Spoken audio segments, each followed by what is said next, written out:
what the new government property changes really means for you. I really wanted to break down the new government property and negative gearing changes because there's been a lot of noise, fear, politics and confusion. So I wanted to break it down specifically for three groups of people. Firstly, the first home buyers, the young adults. Secondly, the people re-entering the market, such as the divorced person. And thirdly, for investors. Now, in my opinion, I think this is a big landscaping change. Now, there's going to be changes. Do I think there's going to be a property market crash? No. But I do believe there's going to be a significant change of where the competition is going to be and now where the new opportunities will sit. Let's start with first home buyers. For years, first home buyers have been competing with investors, particularly investors using negative gearing benefits to purchase existing dwellings. After the government announcement on budget night, property investors will no longer be able to offset their rental losses against their income, their salary or wages. This is a huge psychological and financial shift. And what does that mean? It means that first home buyers will no longer have the same level of investor activity to compete against when buying existing dwellings. Now, does that mean that the property market is going to crash? No, because there's still a huge demand for housing and for renting. But what I do think will happen is that there will be an opportunity for the market to settle. Less investor competition may mean less emotional overbidding, less pressure at entry level, and breathing space for the genuine owner-occupier. That's important. In the last 6 months alone, I have seen so many properties where there's been over 50 people going through at inspections, and the price through silent auction has gone way above the asking price. Now, with this opportunity, it favours the people that are already prepared. So the people that have already got their finances under control, they've got their savings, their deposit, they're really on their way, they've got their debt, the financial strategy, planning. Those people will be able to take advantage because when the market shifts, the people that are prepared will be first.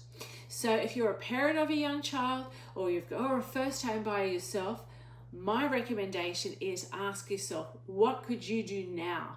How can you prepare yourself now and get your finances, your strategy, your plan in place now to take advantage of this opportunity? Now, the second one is re-entering the market, usually after divorce. Now, I'm especially passionate about this section because the biggest growing group of risk financially in Australia are divorced women. That is, they're at risk of homelessness. When women get divorced, or a lot of women would feel overwhelmed, financially uncertain, and feel like they're locked out of the market. Historically, re-entering the market, it feels like it's near impossible. But these changes definitely open a window of opportunity.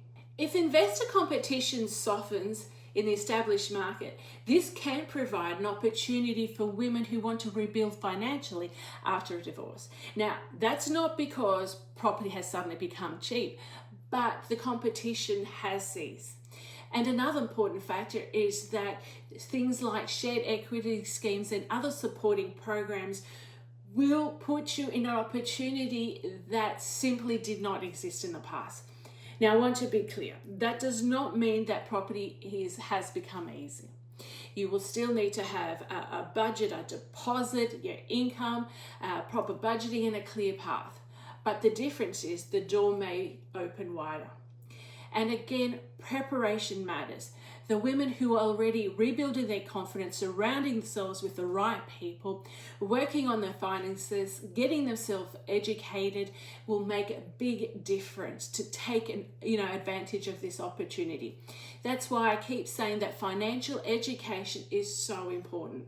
Now, thirdly, investors. Now let's talk about investments. So contrary to headlines, investing in property is not dead. However, investment is shifting. So the proposed changes are about purchasing established residential properties after budget night. So the more important thing is that newly constructed buildings may remain largely unaffected. In fact, the government is trying to move investment and increase investment towards the construction of new dwellings and increasing density. So investors purchasing off the plan, house and land packages, townhouses, duplex developments, or projects that are basically increasing density will still receive the full negative gearing benefits. Now, I'll just put a disclaimer that granny flats are excluded. So this means that a lot of investors will move away from established dwellings, established properties, and move towards newly constructed properties. And from a government perspective, that makes sense. They want to increase housing supply. Now, there's been a lot of major conversations around the changes to capital gains tax that will take effect 1st of July 2027. This is where the current 50% discount will move to a more indexed method with a minimum tax rate. Again, this does not mean that investing is over, but it does mean that strategy is more important than ever. So initially, people used to just buy any property and negative gearing. You will now need to focus on things like cash flow, quality assets, development potential, supply creation, and long-term strategy.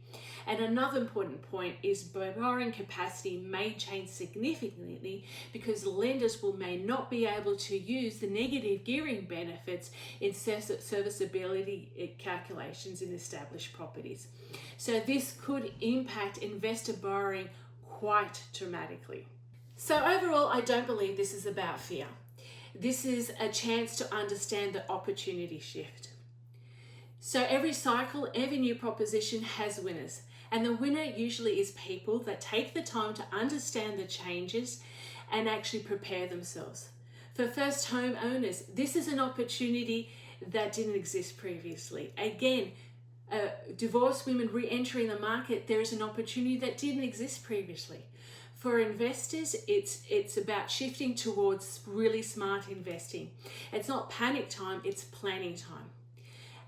Property usually rewards people that have a long-term strategy.